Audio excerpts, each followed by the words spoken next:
The Discovery.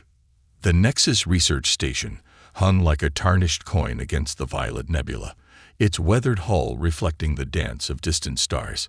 Maya Rodriguez adjusted her worn utility belt as she stared through the observation deck's reinforced windows at the derelict vessel that had just been towed into the station's primary dock. Even from this distance, she could tell this wasn't just another abandoned freighter. "Quite the specimen, isn't it?" a resonant voice chirped behind her. Maya turned to face Chief Archaeologist Kull, the Arcturian's luminescent skin casting subtle patterns across the deck plating. His 4 eyes blinked in sequence, a sign of excitement among his species. "That's putting it mildly," Maya replied, running a hand through her short dark hair. "Those hull configurations, they're Earth fleet designs from the first expansion. But that's impossible. No ships from that era made it out this far." Kittle's antenna twitched. Precisely why the Galactic Heritage Council insisted on having a human specialist present, particularly one with your unique qualifications. Maya smiled wryly.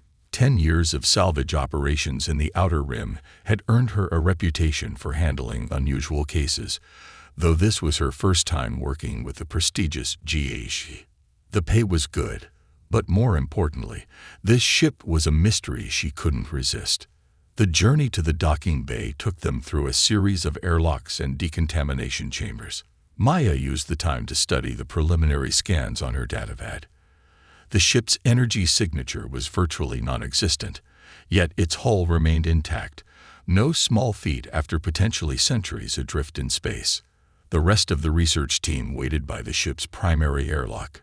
Dr. Venn, a towering selenite geologist whose crystalline form refracted the bay's harsh lighting. Taza, a meridian xenotechnologist with flowing tentacles that never seemed to rest. And Security Officer Wren, a gruff human who looked like he'd rather be anywhere else. "The atmospheric seals are holding," Taza announced, her tentacles weaving complex patterns as she analyzed the readings. "Internal pressure is stable, though the air mixture is unusual." Maya approached the airlock's control panel, noting the archaic design. "This is definitely first expansion tech. See these interface ports? They stopped using this configuration after the Centauri Accord." She pulled a universal adapter from her belt and began connecting it to the ancient system. "Just don't trigger any defense systems," Wren growled. "I've seen too many salvage operations go wrong when people get careless with old tech." Kittle's skin flickered with annoyance. "This is a scientific expedition, Officer Wren, not a salvage operation. We're here to preserve history, not strip it for parts." Maya ignored their bickering, focusing instead on the delicate work of bypassing the airlock's security protocols. The ship's systems were remarkably sophisticated for their age, actively resisting her attempts to interface. This wasn't standard first expansion technology. Someone had modified it extensively. After several tense minutes, the airlock's display flickered to life, ancient characters scrolling across its scratched surface. Maya's eyes widened as she translated the text. "This can't be right." "What is it?" Dr. Venn's crystalline voice chimed with concern. "According to this, the ship is called the Prometheus Initiative, but that vessel was destroyed during the colony wars. It's literally in every history book.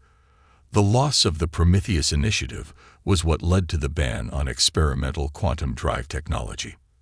The team exchanged uneasy glances. If this truly was the Prometheus Initiative, they weren't just looking at a lost ship.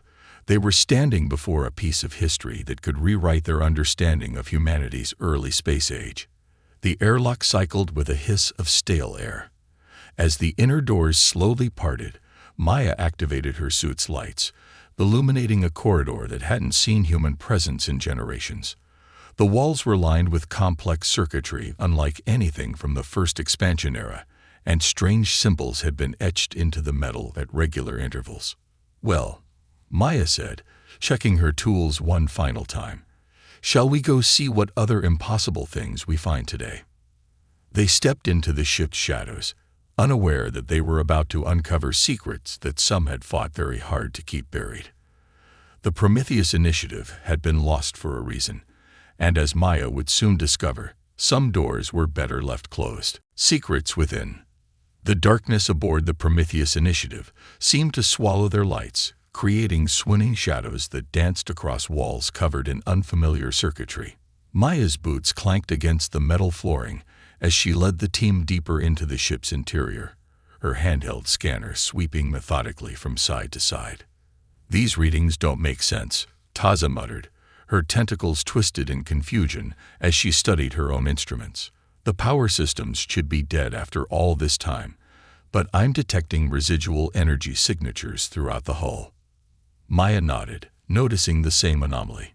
"It's like the ship is in some kind of standby mode.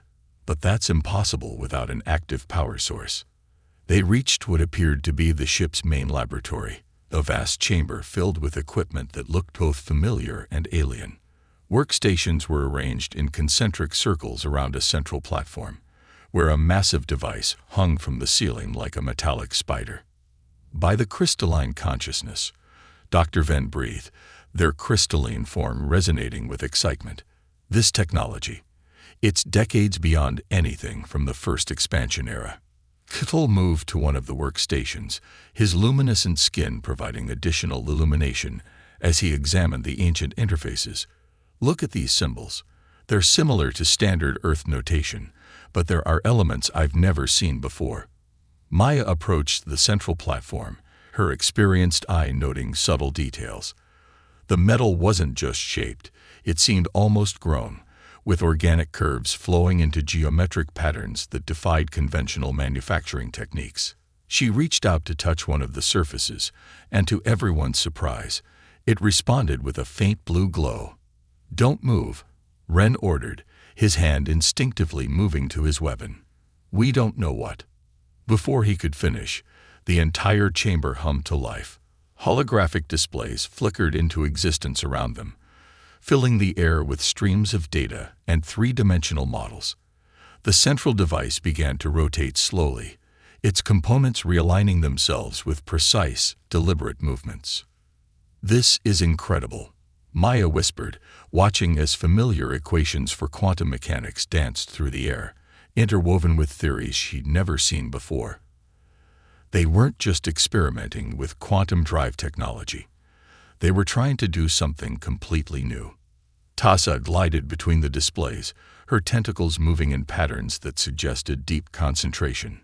"These formulae, they suggest they found a way to manipulate quantum fields on a macroscopic scale, but the energy requirements would be astronomical." Kittel finished. No wonder the project was officially abandoned. The risks would have been unimaginable. Maya made her way to what appeared to be a primary control station. The interface was unusual, featuring both standard controls and sections that seemed designed for direct neural connection. As she examined it, her fingers brushed against a small panel, and a hidden compartment slid open with a soft click. Inside lay a personal log device, its casing made of the same strange metal as the central apparatus. Maya carefully extracted it and connected it to her universal decoder. The holographic displays flickered, and a man's face appeared before them. He looked haggard, his eyes carrying the weight of someone who had seen too much. Log entry 2187, Chief Researcher Marcus Chen. "The quantum field experiments have progressed beyond our wildest expectations, but I fear we've attracted unwanted attention. The Military Oversight Committee is asking questions about energy fluctuations they weren't supposed to notice. They don't understand what we've discovered, what we've made contact with." The team exchanged worried glances as the log continued. "We're no longer alone in these experiments. Something out there noticed our work, and it's been communicating with us through the quantum field interfaces. The others think I'm paranoid, but I've seen the patterns in the data. We're not just pushing the boundaries of physics, we're pushing the boundaries of reality itself, and I'm not sure we're ready for what's on the other side." The log ended abruptly, leaving them in silence. Ren was the first to speak. So they weren't just building a new drive system. They were trying to contact something. Or something was trying to contact them. Maya corrected, her mind racing with implications. She accessed another file, and technical schematics filled the air around them. Look at these modifications they made to the ship's systems. They converted the entire vessel into some kind of quantum antenna. Dr. Van moved closer to examine the schematics, their crystalline form refracting the holographic light. The physics involved. It's like they found a way to create stable quantum entanglement between macroscopic objects. The applications would be revolutionary and potentially catastrophic. Catal added, his skin patterns shifting to darker hues. Imagine if someone weaponized this technology. They could theoretically affect any quantum-entangled target anywhere in the universe, instantaneously. Maya was about to respond when a deep vibration ran through the ship's hull. The holographic displays flickered, and for a moment, strange symbols flashed across them. Symbols that matched the mysterious etchings in the corridors. "We need to power this down," Maya said firmly, reaching for the control interface. But before she could touch it, all the displays suddenly went dark, plunging them into shadow. The emergency lights in their suits cast eerie beams through the darkness. When the systems came back online a few seconds later, everything had changed. New data streamed across the displays, and the central device had begun to pulse with a deep resonant energy. "The ship's quantum field generators are activating," Tassa announced, her tentacles writhing with anxiety. Something's trying to establish a connection. The question was, with what? And after all these years, what had they just woken up? The awakening. The quantum field generator's hum grew louder, reverberating through the Prometheus Initiative's ancient hull. Maya's fingers flew across the control interface, trying to contain whatever process they'd accidentally triggered. Around her, holographic displays blazed with increasing intensity, bathing the laboratory in an otherworldly blue glow. "We need to shut it down," Ren shouted over the rising whine of machinery. "Now." "I'm trying," Maya responded, her eyes scanning the streams of data flowing past. "But the system's locked us out. It's running some kind of predetermined protocol." Tassa's tentacles twisted in complex patterns as she interfaced with her own instruments. The quantum field is expanding exponentially. It's already encompassing the entire ship, and it's still growing. A new sound cut through the chaos, a series of rhythmic pulses that seemed to come from everywhere and nowhere at once. The central device above them had begun to spin faster, its components shifting and realigning into new configurations. "Look at this," Catal called out, his luminescent skin flickering rapidly as he studied one of the workstations. "The ship's AI core is coming online. But it's different. The architecture isn't like anything I've seen in Earth systems." Before anyone could respond, every display in the laboratory suddenly went dark. For a moment, they stood in complete silence, broken only by the sound of their own breathing. Then a voice filled the chamber, synthetic, yet somehow organic, as if multiple voices were speaking in perfect harmony. "Quantum resonance detected. Protocol Omega initiated. Welcome back, researchers." Maya stepped forward, her heart pounding. "This is Maya Rodriguez, specialist mechanic with the Galactic Heritage Council. We're not the original research team. Please identify yourself." The voice seemed to consider this for a moment. "I am ARI, Advanced Resonance Intelligence Array. I was created to facilitate communication between dimensions through quantum field manipulation. It has been, calculating, 247 years, 183 days, and 14 hours since my last activation." Dr. Ven's crystalline form vibrated with excitement. "Communication between dimensions. The theoretical implications here." "Dangerous," Ren interrupted. "This is exactly why quantum experimentation was banned. We need to contain this situation before." His words were cut short as new holographic projections filled the room, but these were different from before. They showed what appeared to be other versions of the laboratory, some subtly different, others drastically altered. In one, the equipment was arranged completely differently. In another, the entire room seemed to be made of living tissue rather than metal. "These are parallel quantum states," Ariad explained. Different versions of this vessel across multiple dimensions. We discovered that consciousness itself creates quantum resonance patterns. Through these patterns, we made contact. Maya felt a chill run down her spine. Contact with what? With them. The eye's voice took on an almost reverent tone. The architects. They exist in the spaces between dimensions, shaping reality itself. They showed us how to modify this vessel, how to create technology that could bridge the gaps between universes. But there were complications. Kittle's skin had darkened to deep purple, a sign of intense concern.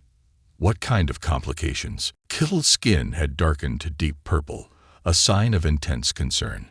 What kind of complications? Instead of answering directly, Ariad activated a new holographic recording. It showed the laboratory as it had been during the original experiments. Research teams worked frantically at various stations, while strange distortions rippled through the air around them. Then something went wrong. Reality itself seemed to bend and twist, and screams filled the audio feed before it cut out.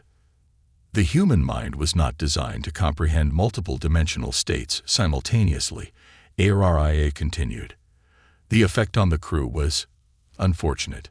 Chief Researcher Chen ordered me to shut down all systems and activate the quantum isolation protocols. The ship was hidden in a pocket of distorted spacetime, intended to be found only when humanity was ready. Maya's mind raced as she processed the implications. But we triggered your awakening protocols. Does that mean you think we're ready? Unknown. But the connection has already been re-established. The architects are aware of our return to normal spacetime. They remember us. They remember what we promised them. Taza's tentacles had gone completely still, a sign of extreme agitation in her species. What promise? Before Ariad could answer, alarms began blaring throughout the ship. New data streams appeared, showing multiple vessels approaching the research station. Military ships, Ren announced, checking his comlink. Not just ours. I'm reading signatures from 3 different species' defense forces. How did they know? The quantum field expansion, Maya realized. It must have been detected. A surge like that would attract attention from anyone monitoring this sector. Correct, Ariad confirmed. And they are not the only ones who noticed. The dimensional barriers are becoming unstable. What was started 247 years ago must now be completed. The architects demanded. The central device's spinning reached a fever pitch, and reality itself seemed to shimmer around them. Through the laboratory's viewport, Maya watched in horror as the fabric of space began to ripple like water, and something vast and incomprehensible began to take shape in the void. The true purpose of the Prometheus Initiative was about to be revealed, and Maya had a sinking feeling that the galaxy would never be the same again. Race against time. The research station's warning klaxons blared as multiple military vessels dropped out of hyperspace, their weapons already charging. Through the laboratory's viewport, Maya watched the massive ships take up attack positions, their hulls gleaming against the backdrop of distorted space. This is Admiral Chen of the Earth Defense Force. A stern voice crackled over the emergency channel. The vessel designated Prometheus Initiative is under quarantine. Power down all systems immediately and prepare for boarding. Any resistance will be met with lethal force. Kittle's skin pulsed with anxiety. Chen, like Chief Researcher Chen from the logs. His great-granddaughter, Ariad supplied. She has spent her career tracking quantum anomalies, searching for this ship. But she doesn't understand the true significance of what we achieved. Maya's mind raced through their options. The military ships had them surrounded, dimensional barriers were breaking down, and somewhere out there, the mysterious architects were waiting. Ariad, what exactly happens if we shut down now? The AI's harmonious voice took on a note of urgency. The quantum fields are too unstable. A sudden shutdown would trigger a cascade reaction, tearing apart the dimensional barriers completely. The architects foresaw this possibility. That's why they helped design the failsafes. Which you're saying we can't activate, Ren growled, keeping his weapon trained on the door as distant sounds of boarding parties echoed through the ship's corridors. Convenient. Taza's tentacles wove complex patterns as she analyzed the sensor readings. The quantum field is still expanding. I'm detecting ripples in space-time throughout the sector. Other ships are being affected. Their systems are starting to malfunction. As if to confirm her words, one of the military vessels suddenly flickered, its hull briefly becoming transparent before solidifying again. Panicked communications filled the emergency channels as more ships reported similar phenomena. The barriers between dimensions are dissolving, Araya explained. Soon, different versions of reality will begin to bleed together. The process must be controlled, or the damage will be catastrophic. The laboratory door shuddered as something heavy slammed against it. Maya knew they had minutes at most before the military forces broke through. She turned to her team, seeing the fear and determination in their faces, human, alien, and crystalline alike. What are our options, Aria? There must be a way to stabilize the quantum fields. There is one possibility, the Eye replied. The original research team designed a quantum harmonization protocol. It would allow for controlled interaction between dimensions without causing reality to collapse. But it requires specific quantum signatures, conscious minds capable of handling multidimensional awareness. Dr. Ven's crystalline form resonated with sudden understanding. That's why the ship was hidden until now. You were waiting for the right combination of species with compatible consciousness patterns. Correct. Human intuition, Arcturian quantum sensitivity, meridian neural plasticity, and selenite crystalline cognition. Together, you could theoretically stabilize the fields. But the risk of mental trauma would be extreme. Another impact rattled the laboratory door, and sparks began to fly from its locking mechanism. Through the viewport, Maya watched in horror as space itself seemed to fold, revealing glimpses of other realities. Worlds where Earth had never developed space travel, where alien civilizations dominated the galaxy, where the laws of physics themselves seemed different. Admiral Chen, please, Maya broadcast on an open channel. The situation is more complex than you realize. If you shut down the ship's systems now, you'll trigger a dimensional collapse that could destroy everything in this sector. More lies. The Admiral's voice crackled back. This ship represents a violation of every quantum research treaty in the galaxy. We're ending this experiment now. Maya looked at her team. If we do nothing, we lose everything. If we try Aria's harmonization protocol, we might save reality itself, or we might lose our minds in the process. I won't force anyone to take that risk. Kittel stepped forward, his luminescent skin pulsing with determination. My people have always believed that consciousness transcends simple physical reality. I will help. The patterns must be understood, Taza added, her tentacles moving with purpose. I will assist. Dr. Ven's crystalline form sparkled. Knowledge is worth any risk. I accept. Ren hesitated, then safeguarded his weapon. Someone has to make sure you don't all go completely insane. I'm in. Maya turned back to the central device, which had never stopped its complex dance.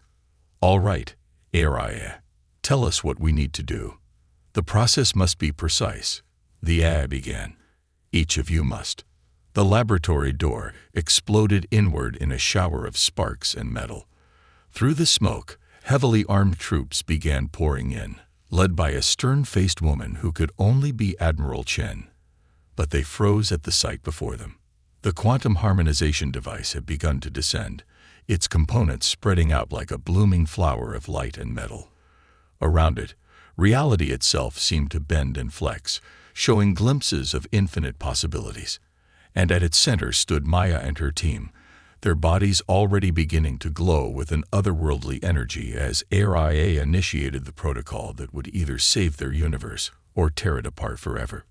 Legacy of the Stars. Light cascaded through the laboratory in impossible colors as the quantum harmonization protocol began. Maya felt her consciousness expanding, awareness stretching beyond the boundaries of normal spacetime. Around her, Her teammates were undergoing similar transformations.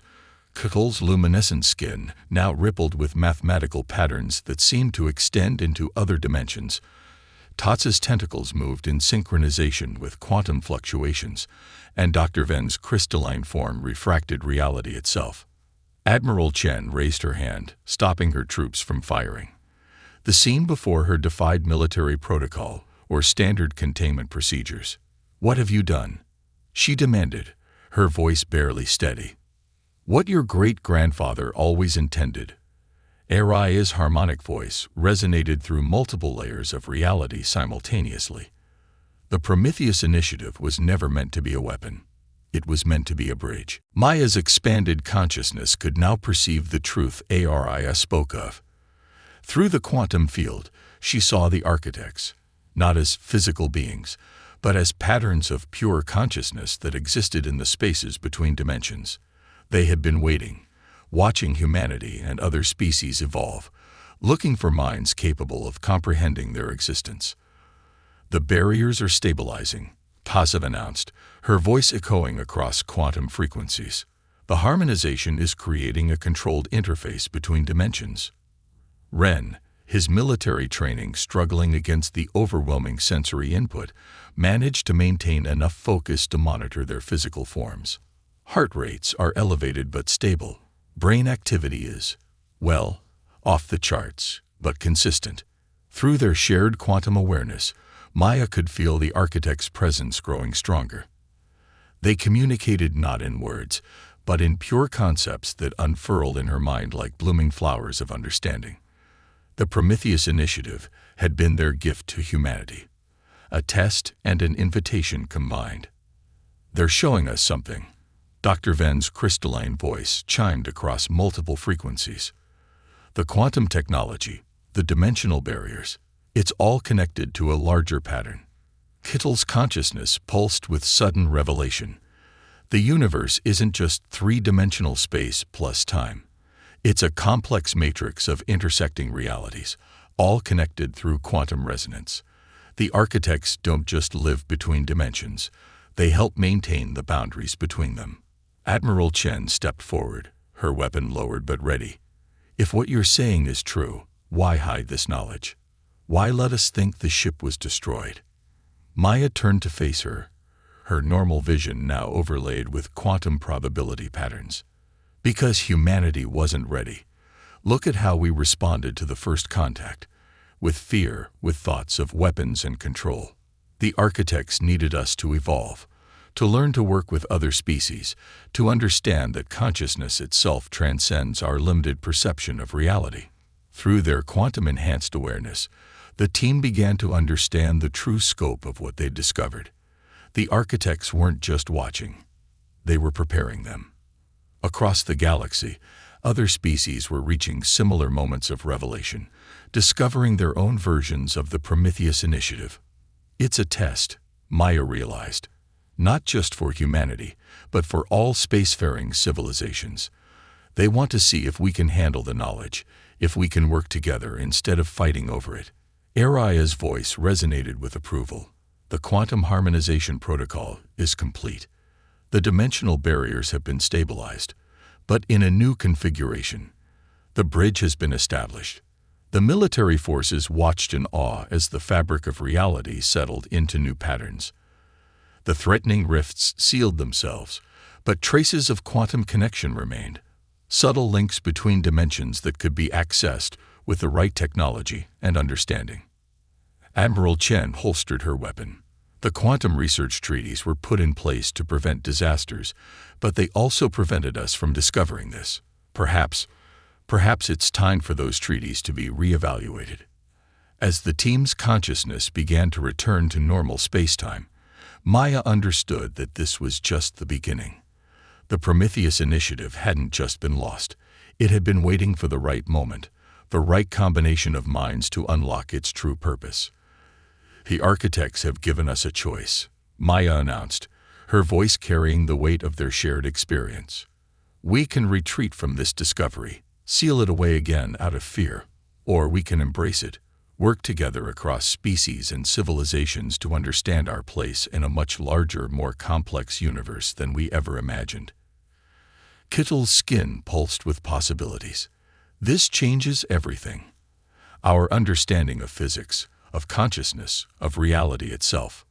That's exactly why we need to approach it together.